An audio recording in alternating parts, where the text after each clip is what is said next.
Welcome to Fascinating, a Star Trek podcast. Episode 15, Shore Leave. In this week's episode, the crew of the Enterprise are looking forward to some well-earned rest and relaxation when events take a bizarre turn. Sightings of literary characters, old friends, older foes and wild animals put Kirk and his survey teams on edge. But can they solve the mystery before the casualties start to pile up?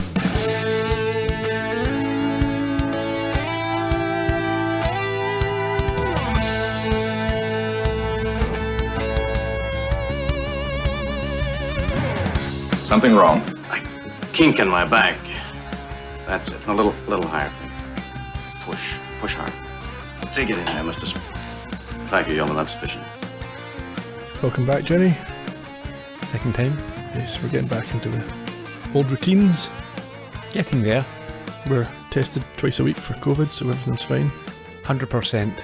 Doc says you are the fittest podcaster he's ever seen. And you as well. Yeah. Yeah. How are things? Not too bad. Still healthy. Good. Got a kinky back? Always requires treatment with some kinky boots. Before I forget, you mentioned after last week's recording that you missed a trick. Can you remember what it was? No.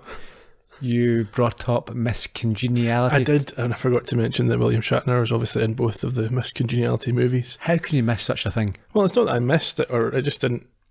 It wasn't why I thought of it, but yeah. Okay. An obvious link. People would have been shouting at their speakers, what about the Shat? They probably just assumed that's why I mentioned it. You've taken away all the credit I got for being subtle about it. Yeah, he didn't want to overplay it. Exactly. Nuanced you were. Yes, it's balanced against his performance. This week is a... unusual one? Yep, I knew within, I suppose, minutes, maybe even seconds, that I would enjoy it. But I must admit, I had the feeling, or I do have the feeling, you can perhaps correct me if I'm wrong, but I don't think the purists will see this episode as favourably as I do. I don't think it's a classic episode, but I think everyone enjoys the episode for what it is. Or not everyone, obviously, but the majority. It doesn't score too badly on IMDb, I don't think. It's fine. It's in with the rest of the group. Is it? It's certainly fun, but there are definite issues. It's a departure, isn't it? Mm-hmm. And liberties, I think, were maybe taken at some stage. Also, I should point out that if I learned everything I knew about Irish people from Star Trek, I wouldn't like them very much. Oh, we had Riley, and this week we've got Finnegan. He is one of the most punchable, and thankfully, he does get punched in the episode. Yeah, he's like an overgrown leprechaun. Yeah, it's a terrible depiction, and I don't know what their problem is. Have they only ever met Irish people that did Gene Roddenberry and the rest of the producers and writers only ever... I don't know. Well, I think it's the stereotype, isn't it? They once saw Darby O'Gill and the Little People. Have you seen that? It's a good I've not seen that, no. It's, I believe that stars a young Sean Connery. All right. With, Little People. Hence the name. Of course. Good movie. You should watch it. I think it's Disney. Is it black and white? No, colour. Oh, I might like it then. From the late 50s, maybe. Okay. The tone for this episode was set pretty much from the off. It was. Should we get into a discussion? We should. Let's crack on. I'm going to say that twice. Let's crack on because I forgot last week. Okay, just keep saying it. You can build up a cachet. A bank in case of COVID kicks back in. Okay, crack on. Crack on. That'll do. Okay. We begin on the bridge of the Enterprise, as you might expect. Where Spock is telling Kirk that a report from a landing party is due imminently. It is, and we heard at the top of the podcast the... Kinky back. Kirk, thinking Spock is massaging him, asks for a bit of extra pressure. So a couple of points here. Firstly, we're introduced to a new yeoman. Yeoman Barrows. Yes, Tonya, I think her name is. Yeah, well, we won't see her again after this week. Spoiler. Okay. Come on, I thought this was going to... Never mind. Yeah. So... We've had this discussion before. I'm sure lots of people have, especially those who have watched Pulp Fiction. It's a sort of reversal from that. Kirk thinks that Spock is giving him this deep back massage, but when it turns out to be the female Barrow, he is a bit uncomfortable about it. I think he's embarrassed about it because he didn't realise that he was enjoying it. No, that she thought he was asking her to do it. Right. Because he doesn't name Spock until after when he sees him. So he maybe assumes that she felt she had to do it because he was telling her to. Yeah, so you've not seen Pulp Fiction, which is crazy. Keep meaning to watch it. I've got it somewhere. But at the start, there's a whole scene, a whole discussion about how appropriate it is for one man to give a foot massage to another man's wife. Okay. Now, on the surface of it, it could be it's a massage, it's non-sexual, apparently, but there is a line, and we have chatted about this before, and we've discussed it. Like when I go for a haircut, okay, this is telling, isn't it?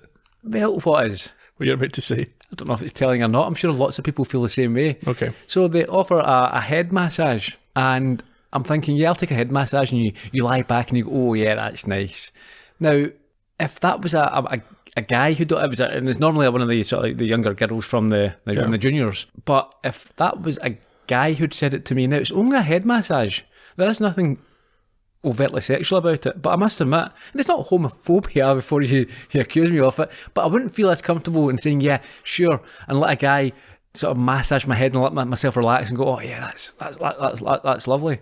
And I know that like logically you shouldn't, it's just a head massage, but in the same way, if I went for a massage now, if I went for sometimes I do go for a relaxing massage, but it's not a sports or an injury massage.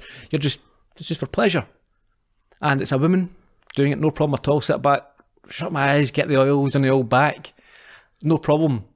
I wouldn't feel as relaxed if there was a strange man doing it. I've not been in the situation. I know when I go to get my haircut, it's quite a sensual experience. It's sensual. Times. Well, that's the thing, and yeah. What I like is the open razor shave, like when they're tidying your beard up. Yeah. It's always men that do that, and that doesn't bother me. Sure, but they're not massaging you. They're not physically getting stuck right in there. I mean, I've never been in the situation, but I imagine if it felt nice, I wouldn't really care who was doing it. Yeah. But maybe I would. Who knows? Yeah. Anyway. Your eyes are closed anyway. Just imagine it's somebody else. Wish I think of England. Yeah, we'll probably move on. We should. Talking of lying down and closing your eyes, Yeoman Barrows recommends Kirk gets some more sleep, apparently. That's obvious to everybody. He's overtired. Yes, I think all of the crew are a bit stressed out. They've had a long 3 months, or certainly an intense 3 months, and they all need a bit of R&R. Yeah, we can imagine over the past episodes of these events have just taken place that this makes sense. Although I think Spock, he doesn't think he needs rest. He doesn't understand the concept of it. Oh, for himself, yeah. Yeah. But he agrees with McCoy's assessment that Kirk needs to rest. He does indeed. Kirk then leaves for his quarters and gives Ahura instructions to have McCoy's report sent to him when it is available. We're down this shore leave planet now, this potential shore leave planet. Yeah. And this is one of the things that there's a lot of gaps, a lot of sort of backstory with different characters and interactions and things that would appear to be easy to resolve, but it feels a little bit lazy. So they don't name this planet. Why not? I think later on they name the system that it's in on one of the captain's logs. They do, yeah. But so normally for Star Trek, what you find is it's just the name of the system and then a number, like which planet in order is it from the star. Okay. We don't find out specifically which this planet is. We don't. Anyway, to a light-hearted score, we see McCoy and Sulu stroll merrily about this Earth-like place as they breathe in fresh air and admire the greenery of nature. Yeah, they observe it's pretty much exactly what they were looking for. Yeah, apparently it's uninhabited, and McCoy thinks it's an ideal venue for the Enterprise crew to cast aside their worries and recuperate. Yeah, he says it's like something out of Alice in Wonderland. He does indeed. Kirk apparently should authorise it based on this report of his that he's going to send up, and that if there are scouting parties, and this is the point where he mentions Alice in Wonderland. Now, why does he... See, this is the thing. Why did he... It's just a place with some trees. There's nothing other than that at this point to make it look like something from Alice in Wonderland. I've not read Alice in Wonderland recently, but I suppose it's just trees. Something idyllic, I guess, the fact that he's got nothing to complain about. So Wonderland makes sense as a concept. Sure. Sulu states that Kirk will love it, and McCoy alludes to what Kirk has admitted to before, in that he has to worry about not just himself, but the entire crew. He's got that burden, hasn't he? That's it. Sulu sets off on his own to get some readings, and things take a strange twist. Instantly, yes. Because McCoy encounters a human-sized and late-running what? White rabbit. Yeah, dressed in a waistcoat. He's late. He is. Closely followed by who or whom? That looks like Dorothy. Yeah, Or possibly Alice. could be. She's very English She is, yeah. and never acted again. I'm not I going thought to she had cover her a later on sterling career. Yeah, done nothing. based on this performance. And because of that, I had a quick look myself and I thought, well, maybe she's one of the cast or crew's daughter and they're just stuck around for this scene. But nothing, no. She was just terrible at this, obviously. Or maybe she just didn't like it. Yeah. Maybe they were all mean to her. Anyhow, McCoy points the rabbit in the right direction and... points Alice in the right direction, and looks a bit bemused as she runs off. So he shouts in Sulu, but he did not see what he saw. That's causes McCoy to stare and probably wonder if he's going mad. I loved the way that he was looking so intently as if he was trying to test if what he'd seen was really there. It's like, he's just staring at that spot where he saw the rabbit and the girl. Mm-hmm. We didn't have the credits. I thought this was quite a long pre-credit sequence. Yeah, a couple of scenes. decent length scenes. Yeah. Then we have a captain's log, 3025, 0.3. Something along those lines. Nice touch, I thought. Because you heard... Did you not pick up on that, no? What was that? Oh yes, he was trying to figure out Yeah, and it's indicating that he's a bit tired and not quite as sharp as he should be. That's it. We see him actually, as we hear his log, we see in the background him talking to Yeoman Barrows about something else. We do. Tell me more about this log, but what's they're orbiting you mentioned it, an uninhabited planet in the what? I've not written this down. Omicron Delta region? Okay. Is this a thing? Have you heard of Omicron Delta? No. I'm sure Omicron's a Transformers term, but that would come after this. It's Earth-like and almost too good to be true. Well, there's your first warning. If something seems to be too good to be true, it's probably... 75% of the time it always is. Yeah, but that other 25% of the time, it's worth taking the punt because... Yeah, it could be. Great. Anyhow, he confirms to the yeoman that he's not going to be taking leave. Yeah, where is he? Did you mention where He's we in his are? quarters. So. He is, yes. And Spock shows up. People seem to just come into Kirk's quarters. I suppose he's maybe got a sign on the door, like open for business or do not disturb. Romancing. Spock doesn't really want to go down to the planet either. No, he doesn't understand how expending energy running up and down hills can be considered recuperative. Well, it makes sense, doesn't it? If you're going to Got rest, a point, yeah. just rest. It's very logical, yeah. I think the type of rest that the others would take is more psychological than Yes, physical. it's a mental lie down they're having, not necessarily, yeah. Kirk smells at this logic before McCoy communicates through with his interesting update. Captain, are you beaming down? I hadn't planned to, Bones. Why? Well, either our scouting probes and detectors are malfunctioning, and all us scouts careless and beauty intoxicated, or I must report myself unfit for duty. Explain. On this supposedly uninhabited planet, I just saw a large rabbit pull a gold watch from his vest and claim that he was late. That's pretty good, Bones. All right, I got one for you. The rabbit was followed by a little blonde girl, right? As a matter of fact, yes. And they disappeared through a hole in a hedge. All right, Doctor. I'll take your report under consideration. Captain, that's a McCoy pill. A little mystery sugar coating. He wants to get me down there. Afraid I won't swallow it. Very well, Captain. Something I did come to discuss. Yes, Mr. Spock, please. I picked this up from Dr. McCoy's log. We have a crew member aboard who's showing signs of stress and fatigue. Reaction time down 9 to 12%. Associational rating norm -3. That's much too low a rating.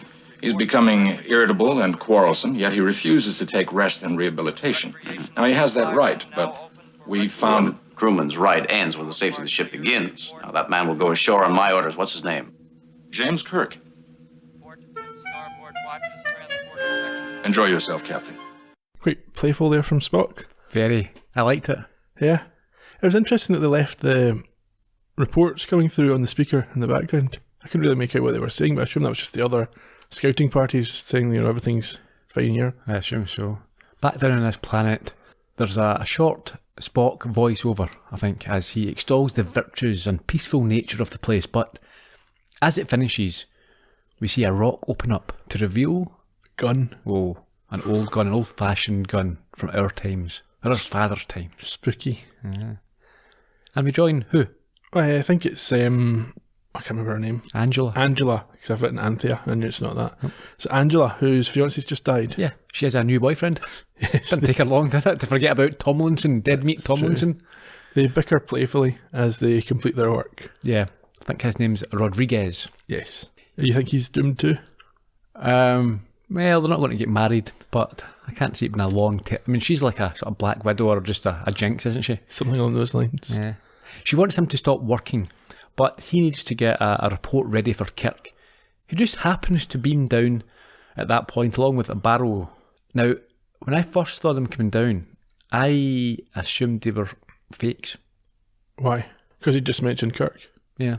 Yeah. I thought maybe this was some. Yeah, I thought that later on at one of the transport scenes. Spock, I think, yeah. Anyhow, Rodriguez has his report ready, so he was just obviously messing with Angela. Mm-hmm. And he gives it to Kirk, who tells him to beam it up to Spock. I'm not sure whether he's got physical readings that have to be sent up. And start to relax. Yes, before he is pointed in the direction of McCoy and Sulu. Kirk and Barrow head off to find McCoy. Yeah, and he notes while they're walking how peaceful and beautiful the place is.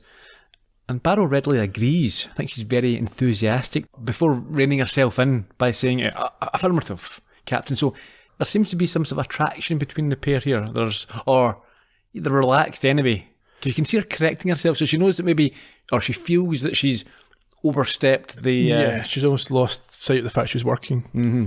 We're down in this glade where they meet up with McCoy, who points to the giant paw prints. Yes, he's confirming that he wasn't making this rabbit story up. They actually saw this rabbit, which I think is quite a surprise for Kirk. It's almost like the famous ending of a section within The Hound of the Baskervilles. Okay, with the giant paw prints. Yeah. Unfortunately for McCoy, he has no backup to his story. Sulu didn't see anything. Yeah, he considers that he may, in fact, have hallucinated. That is quite, I don't know, if I had to see something like that, how, in what circumstance would you doubt yourself? Well, if you're trying to rationalise, you know you're tired, but I don't think you would assume you'd hallucinated, would you? No. So Kirk communicates with Uhura, postponing all leave until he can work out what is going on. So that's a good decision, I think. Yeah, McCoy doesn't like the decision because he thinks he's going to be blamed, I think, for stopping everybody's shore leave. He says to Kirk, "You sure? It seems harmless." But Kirk wants to make certain that it's harmless, which I think is the wise. Correct thing, yes. Yeah. They then hear a gunshot and they run towards it. And this is the first time in this episode. I think it happens 2 or 3 times. I really liked it. It's a sort of tracking, I'm not sure what it's called, a tracking or a dolly shot where it sort of follows Kirk as he runs. Yep. And I think this is a forerunner to his iconic scenes in T.J. Hooker. He's running all the time. He's always running, chasing bad guys. And I think probably that's because that he's in his maybe early 50s at that point, and he's still proving, or he's still trying to prove that he can keep up with these young whippersnappers, or prove to himself maybe. Perhaps. Anyway. We find Sulu firing this gun. I didn't understand. He's happily firing it. Why is he firing the gun? Report the gun. You're working. It's not the naked time. He's not drunk or ill. Yeah. Why would you find a gun and start shooting? Yeah, in fairness to Sulu here, that'd be like us maybe finding some very old artefact. It's not a weapon of today. So you're not necessarily thinking, these must be dangerous creatures who have got... You're not finding a phaser or some piece of contemporary weaponry. Sure, but it's something unusual. Would you start playing with it? Maybe not, yeah. Anyway, I think there's a few times in this episode where they act like they're intoxicated or like they did in Naked Time without there being any real explanation for it. He explains that he has always wanted one of these guns and coincidentally found it lying around, but he confiscates it from the trigger-happy navigator. He does. He chastises him as well for it. Yeah, but he sticks his gun right down his pants. As you would. Safety first. An old weapon that can go off at any time. You've not checked. I mean... Well, he doesn't understand it. Exactly. So we know it's a weapon. Yes. I'll stick this down beside my genitals, yeah. Don't understand how dangerous it can be. It's the worst that could happen. Exactly. And I think at this point, Barrow spots more rabbit prints. Yeah, so Kirk double checks with McCoy that there was no sign of animal life on their scans. And so a now more concerned Kirk sends Barrow and Sulu off to follow the rabbit as he and McCoy go back to investigate the glade. That's a bit... I'm not sure sending those two off after the rabbit would be the... No, it's an odd one. And at this point, we also see a very old-looking aerial pop up out of the ground. Yeah, it's a point of view shot, isn't it? Of this aerial, which apparently is scanning or watching them. And as they walk, Kirk chats about his time at the academy. Yeah, you've got McCoy saying that he feels like he's maybe being picked on or like blamed for all this because he was the first one to see something unusual. And it reminds Kirk of a guy who was a bit of a dick to him at the academy. Yeah, an upperclassman named Finnegan, we mentioned him earlier, who would constantly taunt him with practical jokes. Yeah, but Kirk, at McCoy's instigation, admits that he was grimly serious at the time. Absolutely grim, I think he says. And this only encouraged Finnegan. So, in fairness to Finnegan, I can imagine Kirk being quite dry and... It might be quite satisfying to get a rise out of him. Yeah. They then see more prints, including those of the young girl, which pleases McCoy, as he now knows that he wasn't going mad. Not yet. And so Kirk tells McCoy to follow the rabbit whilst he backtracks the girl. Not the best terminology. You follow that rabbit, I'm going to backtrack a young girl. Well, I don't know what it means, but you shouldn't be doing that. No, probably not. And as soon as they do split, Finnegan, who was just mentioned by Kirk, appears from nowhere to taunt him. Yeah, and I mentioned, I noted myself, the most annoying Irishman since Riley. Yeah, I've got an even more explicit term for him. We'll leave it out. This is a reasonably clean podcast. Show, yeah. You're allowed one. It's like this podcast, was it a PG-12 or something? You're allowed one naughty word per episode, and we've already had it. You called someone. Yeah. Hit our quota. Mm-hmm. Okay. There's a scream, though, that interrupts Kirk's dalliance with Finnegan. Yes, it rings out, and so Kirk flees in the direction of Barrow and is met by McCoy on the way. Yes. We're at a tree. This is the thing, it was quite hard taking notes this week because generally it's different scenes, but it's all just like this bit of grass, this bit of grass, and then this tree. Wooded path. Yeah, I've tried to split it up. We're at a tree now. Barrow's there, her uniform's been torn almost completely off her shoulder. Yeah, she's distressed and dishevelled beside this tree with... Now, did you notice that had red paint on it? I'm not sure what that was. Is that blood? No, it was obviously paint. I don't know. Who knows?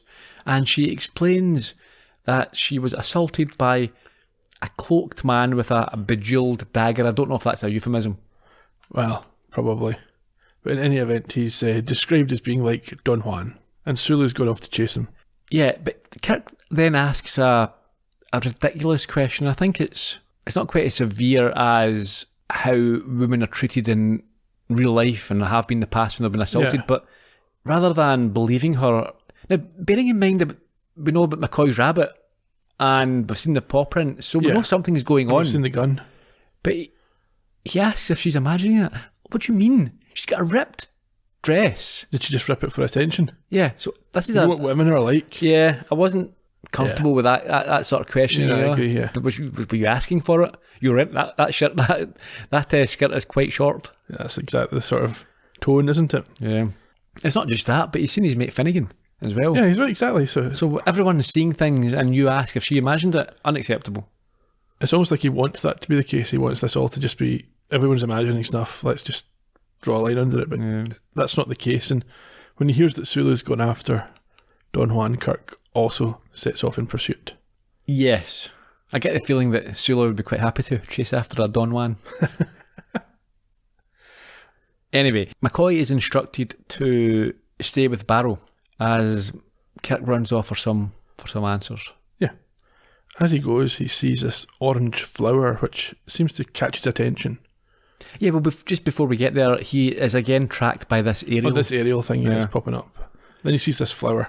Yeah, red and yellow flowers nearby, and for some reason he stops to pick one up, and he smiles with joy as if they have some deeper meaning to him. Yeah, it's almost sentimental, isn't it? That's what I'm looking for, yeah. But he discovers something even more interesting straight away. Yes, Ruth. Yeah, this Ruth woman appears in a half and half dress, including her shoes. Did you notice that? I didn't spot that. It's a Harlequin get up. And he can hardly believe it, but she confirms to her darling that it is her and goes over to kiss him. Now, we can maybe chat about this just now. There's no backstory to this. This is one of the things I mentioned earlier. They didn't bother naming the planet. And this character is obviously important to Kirk. Yeah. And it wouldn't have taken much to No, mention the couple of fact that it was a romance they had at the academy, or when he was at the academy, but he had to leave for work purposes, and they never saw each other again, or whatever. Anything At all. Simple one-line backstory would have been fine, but nothing. No. Anyway, we go straight from that to Captain's Log 3025.8, where Kirk states that they're seeing things that can't exist, but that they are undeniably real. Well, that's an interesting word to choose. What, undeniably? Yeah. Yeah. Over at some rocks, Yeah. Kirk unsuccessfully tries to... Oh, he's still with Ruth, of course, and he unsuccessfully tries to signal McCoy. But he stops trying and prefers to be with her. He is clearly in love with her. Now, this is another issue I've got, which... He tells her that she hasn't aged in 15 years and wants to know what is happening. Okay, so not just Ruth, but Finnegan as well. So Ruth hasn't aged in 15 years. Now, I looked at her and I thought to myself, well, what age are you? She's clearly in her 30s, and I looked up the actress's age, and she is, I think, in her mid-30s at this point. So the same age as Bill Shatner. Yeah. And later on we hear Finnegan say that he's still a 20-year-old. And I thought, nah, there's no chance you're... And he was also in his 30s. Neither of these characters look like they're in their 20s. Yeah, they could have been cast younger if that was what they were meant to be. Exactly. Why not just hire two actors who were in their 20s instead of getting two older ones pretending? They look nothing like a 20-year-old. I don't have the answer. Maybe they thought they got away with it so successfully in The Man Trap. When the woman was meant to look 15 years younger. What was one with what do you call it? The space pimp? Mud's Women? Yeah. That was all jiggery pokery with the pills and potions. That's just belief. If they believe in themselves, they'll look 20 years younger. No, they weren't. It wasn't belief that it was actually happening. That's why they took the pills. It wasn't. The last one didn't take a pill. I'm not We'll not get back into that. Anyway, he wants to know what's happening, but she dreamily tells him that none of this matters. Just never mind. Just go with the flow. McCoy rudely interrupts over the communicator, saying or asking whether Kirk's caught up with Sulu yet. Yeah, but she dismisses, saying, okay, he'll be fine. I mean, he's running about there chasing after some rabbit or a... Who's he after at this point? He's chasing Don Juan. Yeah. Did I say Dan Juan? That's his brother. Yes. Yeah, I'm sure he'll be fine. Listen, I'm with Ruthie. Ruthie babe here. Leave me alone. Ruth. He'll leave me alone. Never mind him. And as soon as McCoy gets off the communicator, Rodriguez comes on. To tell him what? He saw some birds. Kirk's like, me too. Yeah, I'm trying to see one just now. Can't you see? Leave me alone. Yeah, he's so enchanted by Ruth. Yeah, he's now come to the conclusion that it's the original scans that were wrong. This stuff's all really happening. Now, again, this is why we need a backstory. The effect that this woman has had on him. We need to know did you almost get married? Did you stand her up, or did she stand you up at the altar, as it were? Yeah. And it was a heart-wrenching breakup, or... Did she die? What? Yeah. We can't have you now just... There's a bit of an explanation for this, which I'll get to at the end, but it's not wholly satisfactory. Yeah. But he does sort of partially snap out of it and orders a rendezvous at the Glade, and he goes to leave, but admits to her that he doesn't want to. Yeah, he's reluctant. She responds by telling him that he can see her again if he wants, but she doesn't answer any more questions and leaves, telling him that she will be waiting. And I think at this point, he says something along the lines of she hasn't told him, and breaks off. So this is perhaps a reference to their past. Yeah, it's just some hint. There's something unresolved, and that's all we're getting. You don't need to know anymore. Where are we? Well, Spock is about to contact Kirk from the bridge of the Enterprise. Yes, with an update on the planet and its conditions. Yes, Mr. Spock. Getting strange readings from the planet's surface, Captain. Some sort of power field down there. Specify. Highly sophisticated type of energy, draining our power and increasing, beginning to affect our communications. Can you pinpoint the source? Could be coming from beneath the planet's surface. Patterns would indicate some sort of industrial activity. Keep me posted, Mr. Spock. We'll continue our investigation down here. Captain out.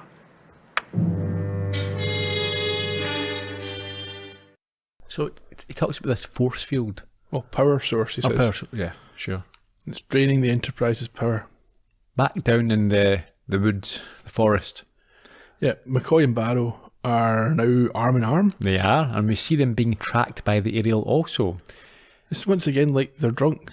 Yeah, this is another example of they're just for this episode they've invented this relationship. There's no backstory, and I think that this is a really good example of how less sophisticated TV was, or how episodic it was back in the day. These days you've got arcs and relationships are built over time, but they've just created these relationships for this episode and then are then forgotten, and it's not... A lot of people prefer that though. They want turn it on for an hour, turn it off, don't think about it, back next week. It's not my preference. Yeah, I just think it doesn't feel you can't buy into it if... I mean, this is a character, Barrow's a character we've never seen before. Yeah. Even if it had been Rand. Well, it was, yeah, okay. What? You got to get to that? Yeah. Okay. Anyway, she is noting that there is obviously something not right about the place. It's almost too beautiful. However, her concerns seem misplaced as she starts whittering on about how girls here should be dressed like fairy tale princesses. Where's she got that from? Who knows? Walking around with her shoulder out and everything. McCoy says if she was a princess, she'd have to fight off 100 Don Juans and him. He's a bit creepy in this episode. This is the worst chat-up line I've ever heard. Yeah. And me. Yeah, if you were a princess, you may be attacked by men, and including myself. I would be up for a bit of attacking. A bit of rape and pillage. Yeah. How'd you like that, eh? She's like, do you promise?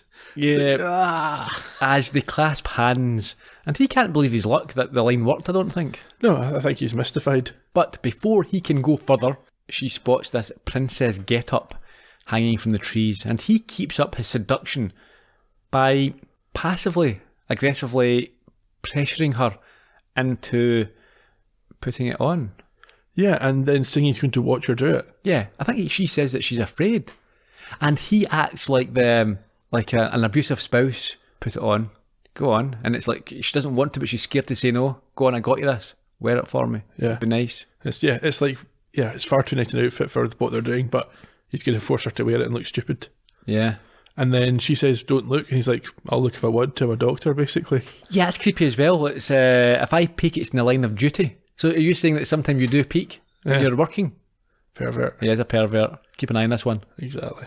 As she changes, he gets a communication from Rodriguez, where they both have trouble hearing due to the lack of volume. But the message is to meet back at the Glade. Rodriguez drops off the communication and we cut to him and Angela with a bit of trouble of their own.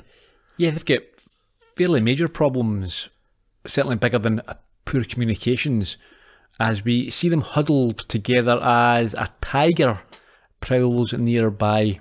Obviously, a stock tiger. Stock footage. It's not. There's a tiger there. They brought a tiger on set. Really? Yes. Are you sure? Yes, there's trivia about it. I know about the tiger, yeah, but I thought this. Are you sure this was actually on set with them? Yeah. And it's not. Okay. William Shatner was upset he didn't get to wrestle the tiger. Really? Yes. It looked like he had to be persuaded that it wasn't a good idea. To me, it looked like it was a cutaway to stock footage. Yeah. But they're recording it on a sort of safari. I know it, yeah. Thing, so I've actually got some trivia about that. That's exciting. Well, do you? Yeah. Well, not other than that's where they are. All right, okay. Do you want to do it now or at the end? I'll do it at the end. Something to look forward to. Anyway, back in the Glade. Yeah. Barrow's showing off her new outfit. Now, I would have loved it because I must admit, okay, I'm going to be perhaps uncouth here, but she reappears wearing this princess dress now, right down to her ankles with a silly hat, and she's all covered up. I immediately thought, nah, you looked a lot better with your really short skirt and your ripped tunic. Put that back on. She feels better in this outfit. I'm sure she does, but I would be disappointed. I'd think, nah, if I was McCoy, just put it back. Change back, please. This doesn't look good. She calls herself a lady to be protected and fought for, a princess of the blood royale. Is that what she says? Yeah, and he says that she's all of those things and many more. Yeah, he'll say anything at this point.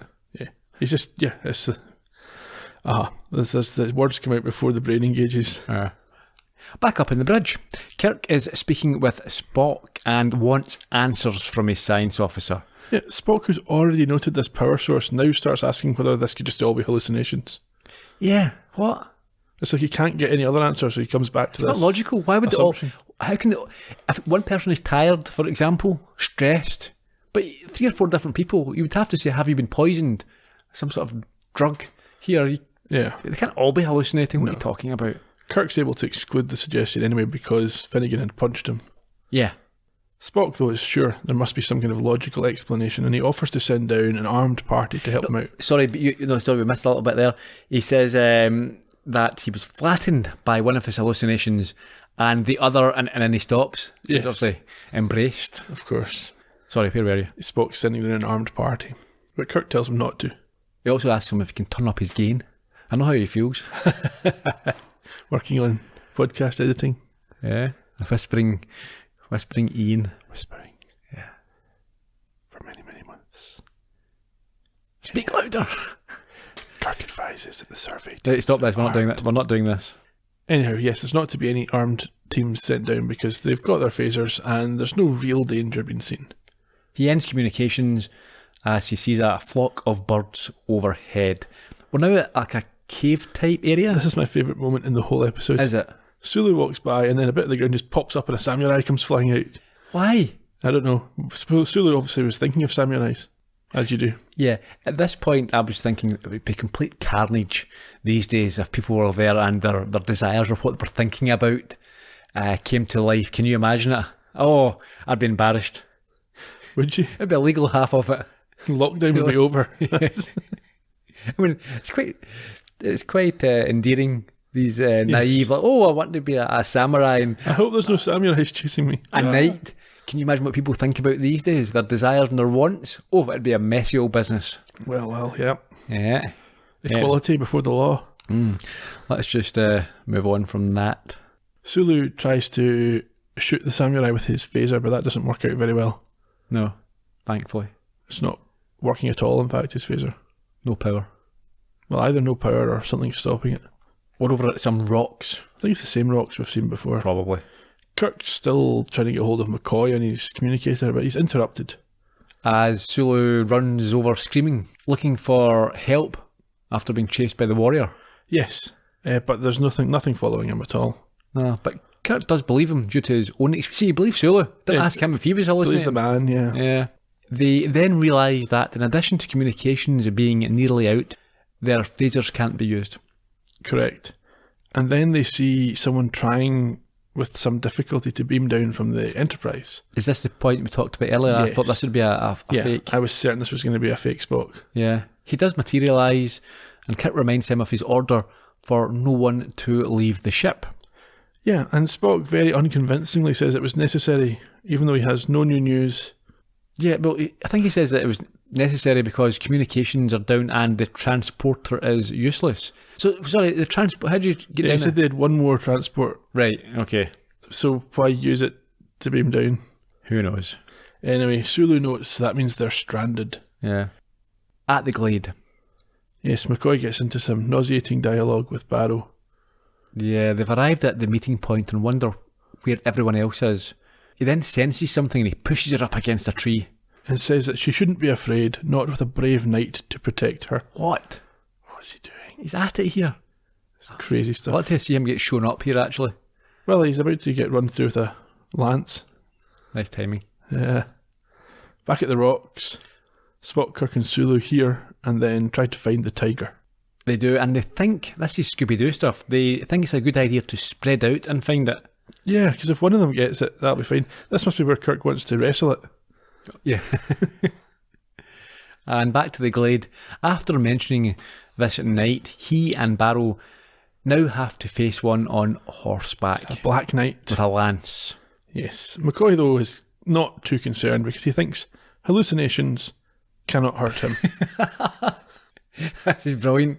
It's okay, I cannot be hurt. Watch, I shall prove it. I almost expected him to say, it's just a flesh wound. It's a little bit like Back to the Future. So at the very start of the first one, where for some reason the Doc makes Marty stand beside as they fire with the remote control, they drive the DeLorean with Einstein in it right at them. There was no need for them to stand in the way. No, just to prove the point. Yeah. But so it's like that, yeah, this is definitely going to work. Don't worry, not a problem at all. Nothing can go wrong. Nothing can go wrong. And then you get lanced to death. Unfortunate. Kirk takes revenge for McCoy by shooting the knight down with Sulu's gun.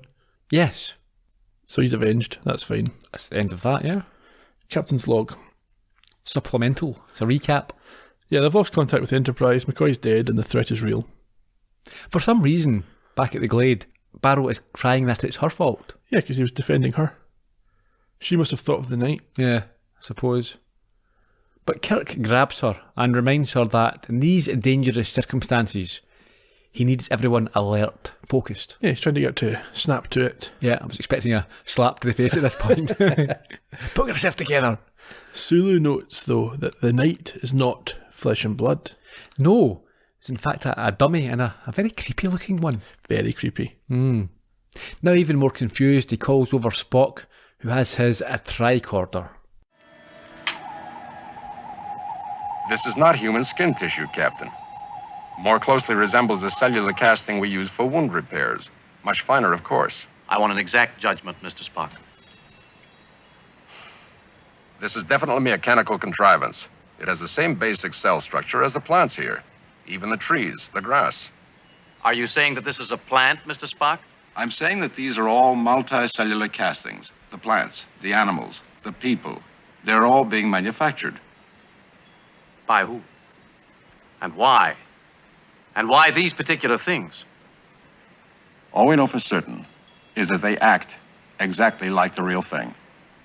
Just as pleasant. Or just as deadly.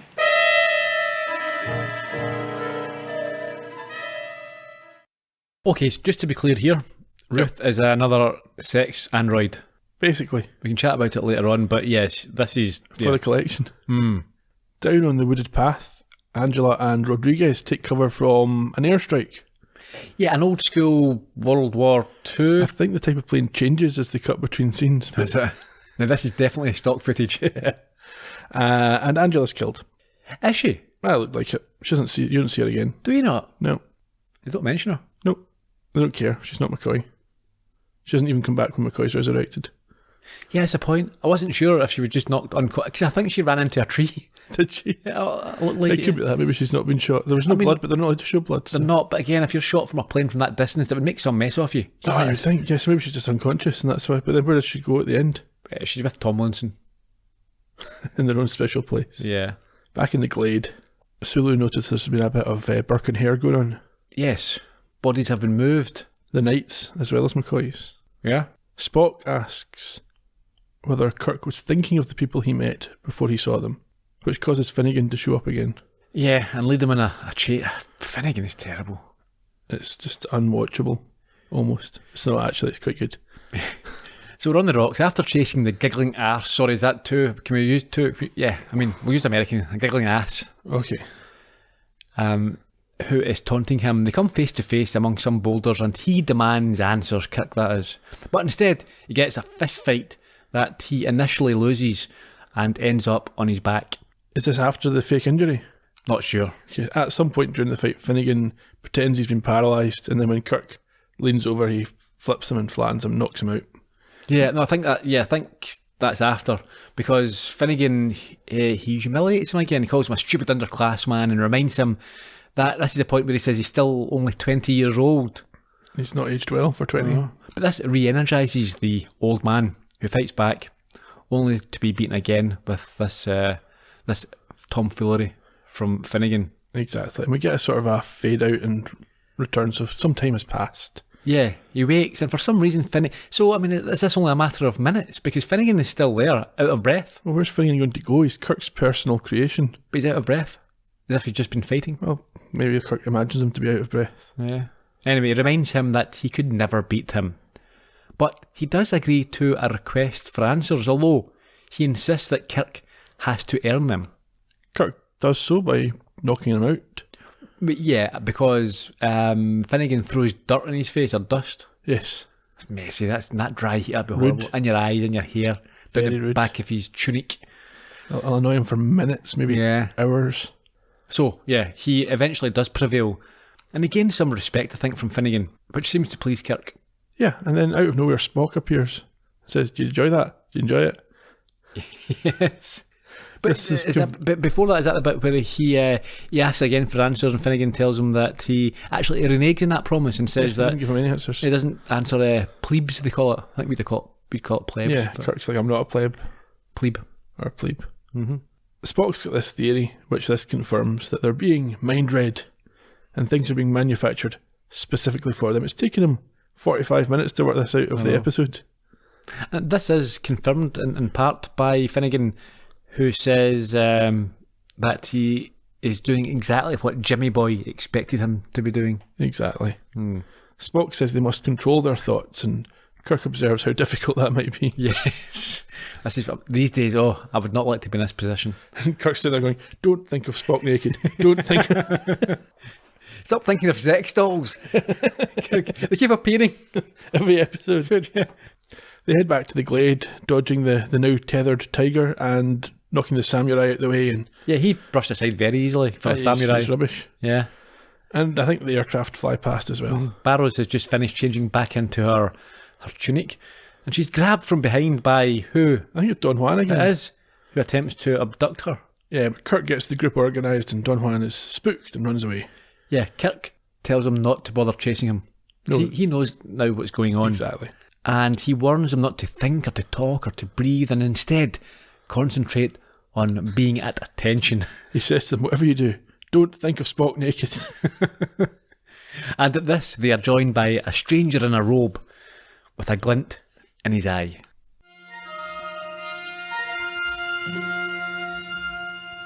Who are you? I'm the caretaker of this place, Captain Kirk. You know my name? But of course.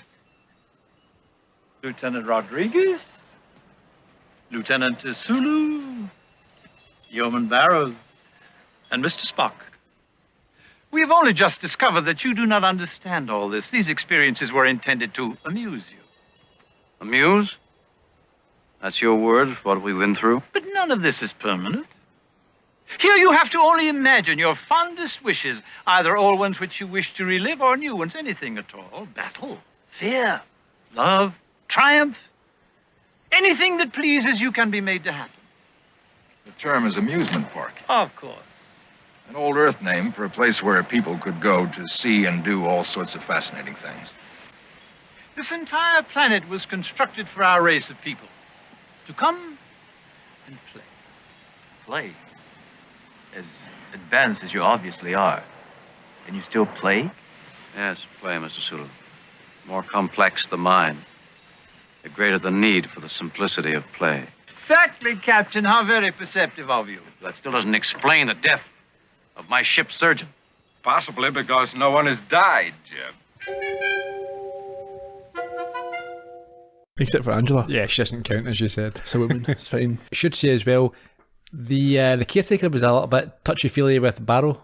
He got his back of his hand up against her cheek. Yeah, didn't touch the rest of them, just her. A little stroking to remind her that she might be assaulted at any point, what with being a female. Yes, in she Star should be Trek. expecting it, yeah. Yeah. So that wonderful revelation we heard at the end there is explained by McCoy, who has appeared with a blonde and a brunette on his arms. Showgirls. And a smile on his face, yeah? Yeah. What does he tell him? What does he say happened? He was just thinking about a cabaret or something like that. Yeah, and he was taken to an amazing underground factory that can build or do anything. So Kirk went to one of them, remember? With Chapel. Yeah. Now, that's a problem I've got. So, he says it can do anything, obviously including bringing you back from the dead, because he was dead. Or maybe just appeared dead. Okay, if this is the case that they can do anything, and they can fix anything, it's a bit like the Superman problem, where it takes away any urgency or any real threat, because if this planet can fix you and do anything, But maybe it can only fix things that happen on the planet. Well, maybe then, yeah. Because I'm thinking that if anyone dies, just go to this planet and have them... Yeah, and I don't think they can fix people who've died elsewhere. I wouldn't think so. Okay, yeah, because it's like Superman reversing time. A lot of old nonsense. Yeah. You wouldn't get that in Star Trek. Okay.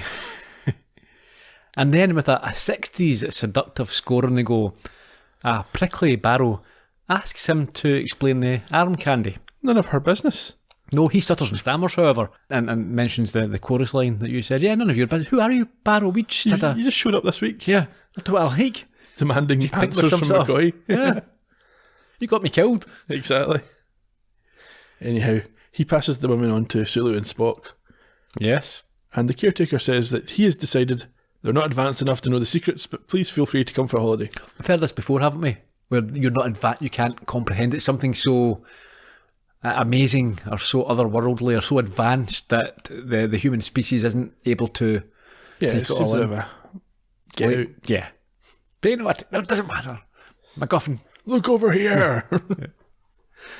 Uhura comes on comm, says systems have been restored. Caretaker doesn't explain why he disabled their ship.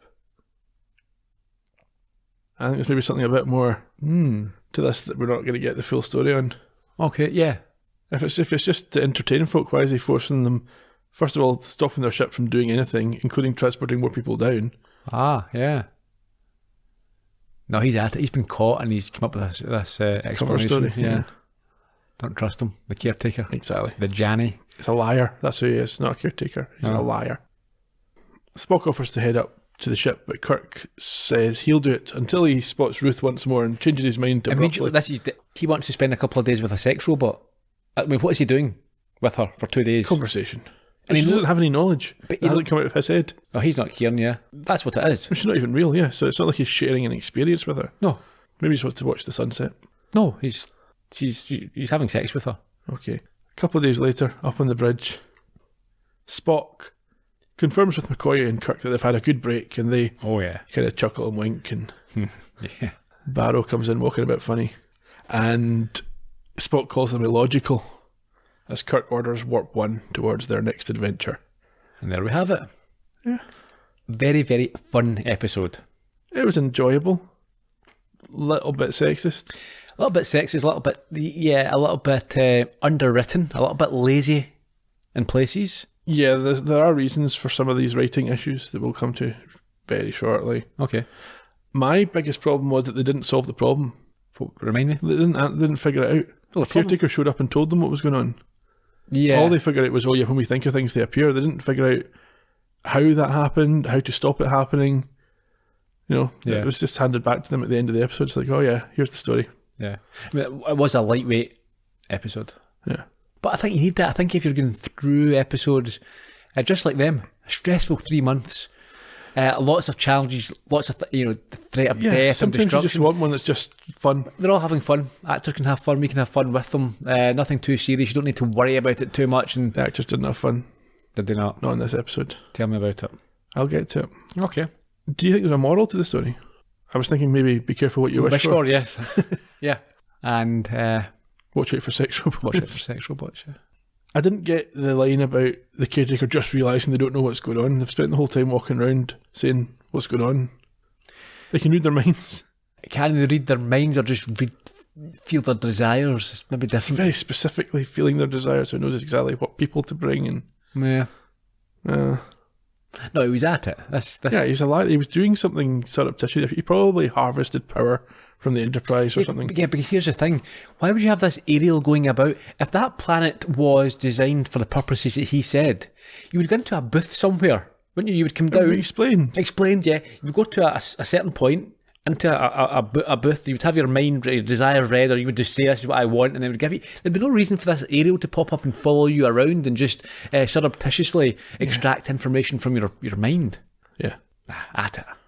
Okay. I think it's so they can maybe blackmail. We know what you're into. That's not worth it, these guys. Yeah.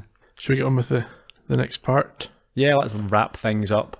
Original air date just after Christmas, 29th December 1966. The last episode aired in 1966.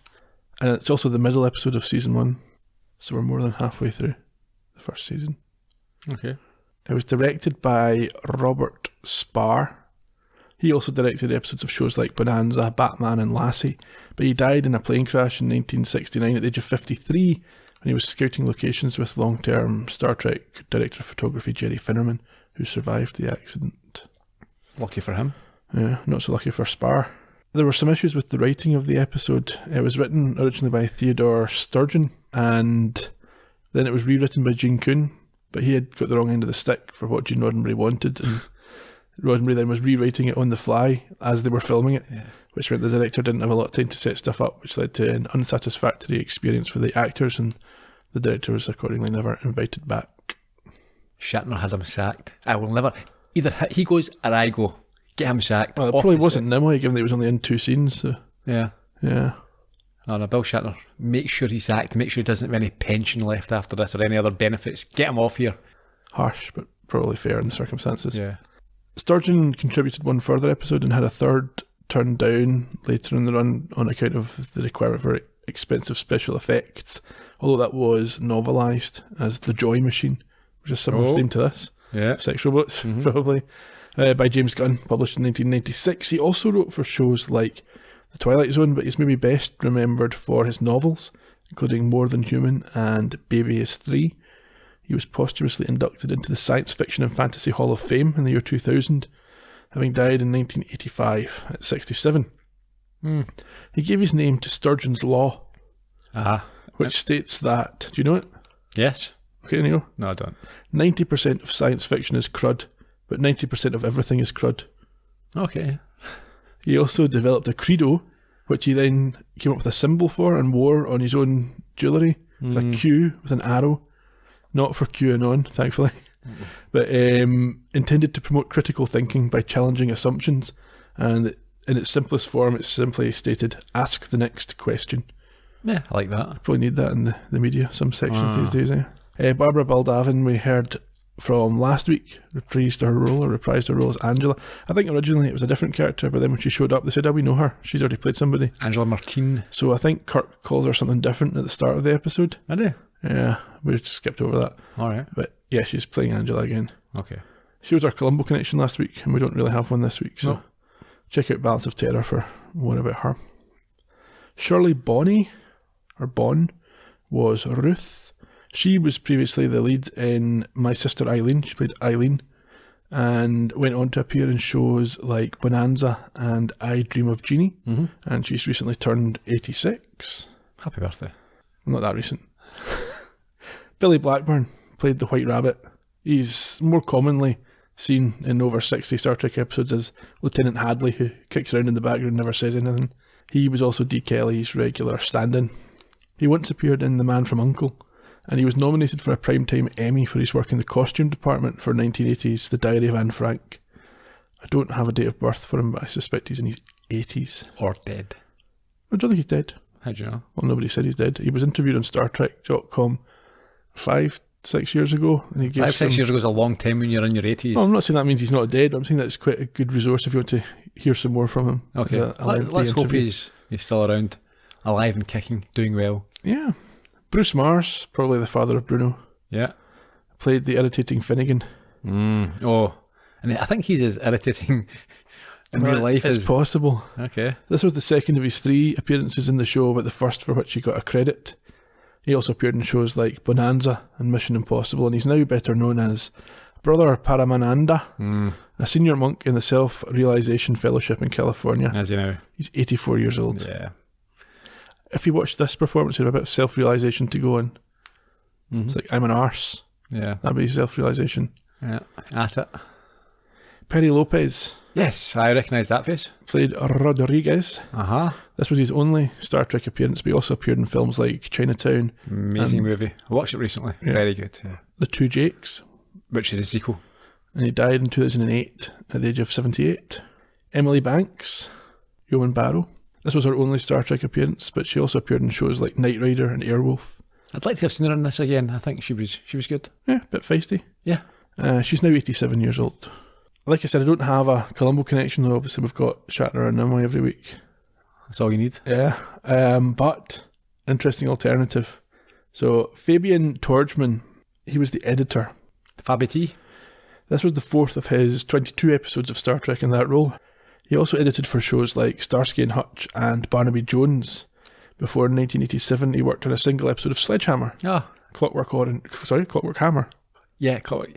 I think, was that the first episode of season 2? I'm not sure. I've been binging on Sledgehammer again during lockdown, give myself a bit of a light relief. And I think it definitely stands up really, more so today with the political satire, I would say. Excellent. Torchman's now 90. He's remembered as being a challenging editor to work with. He saw editing as an art form in itself. Well, it is, yeah. Contrary sometimes to the director's vision of what the scene should be. And he was always trying to innovate with the editing process. He's given particular credit for the Kirk Finnegan fight in this episode, and the concept of Finnegan continually appearing out of nowhere. That was his work. Yeah.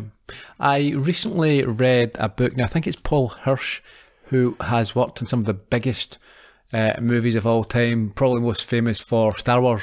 Okay. He was editor on that. It's a really interesting book, and yeah, I think it's the editor or the editing of a movie can certainly make or break it. You can change the entire feel and the tone by when you cut, where you cut, what you cut. It certainly is an art form in itself. It's the same with a podcast.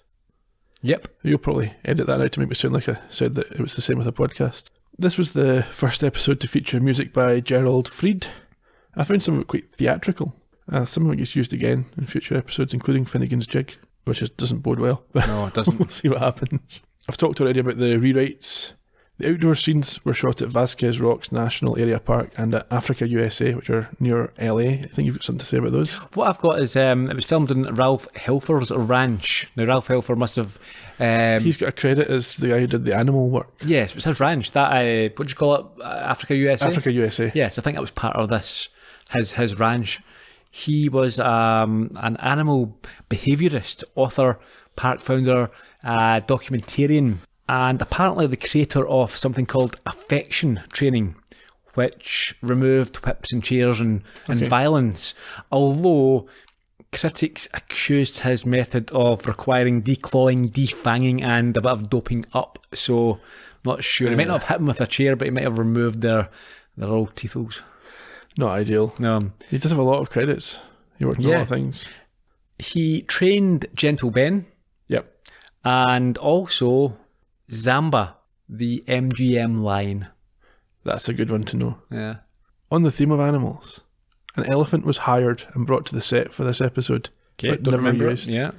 Much to the fury of the producer, Bob Justman, who was responsible for paying for it. Yeah, if you go to the hassle of getting an elephant, you put it in your movie or your TV show. Apparently this led to a running joke behind the scenes for the entire rest of the series, where folk kept asking when the elephant was going to be needed. Surely that's something that before you go and get yourself an elephant, you well, this is with the rewrites. So Gene Rodden's rewriting it under a tree while they're filming it. Yeah, he writes the elephant out. Yeah, don't, Gene, we've got an elephant here. Keep that in. You can send him away. It can be anything. It could just be they get attacked for a second by an elephant. One scene. McCoy rides an elephant with the princess. At the end. Well, that's what you've been thinking of, yeah? Or they see it drinking from the lake as they... Anyway. In terms of international titles, only a couple worth mentioning. The Dutch went with Vakantie in Wonderland, Vacation in Wonderland. Okay, Chevy Chase, National Lampoons. Yeah. And our friends in Japan went for Okasina Hyen Wakuse. Okay. Translates as Very Funny Amusement Planet. That's okay. I quite like that. Yeah, it's a good twist, isn't it? I like that name. Yeah. I think that's better than Shore Leave. Yeah. They should have called it Very Funny Amusement Planet. Although it's a bit of a giveaway, isn't it? That's true, yeah. They could have had what they should have is like an or title. You know, some plays have that. Yeah. Yeah, anything else to add? Nope, nothing. So, next time. What? I think it's the last episode that's really significantly out of order. This is one of the earlier filmed ones. So it's 16th episode of Season 1, the Galileo 7. And if you want to keep in touch with us between now and then, social media, you know the drill. Tell all your friends, especially ones who use Facebook Star Trek groups and stuff like that. Let them know where we are and get them to listen. Hopefully they'll enjoy it too. And we'll see you next week. Cheerio. Bye-bye.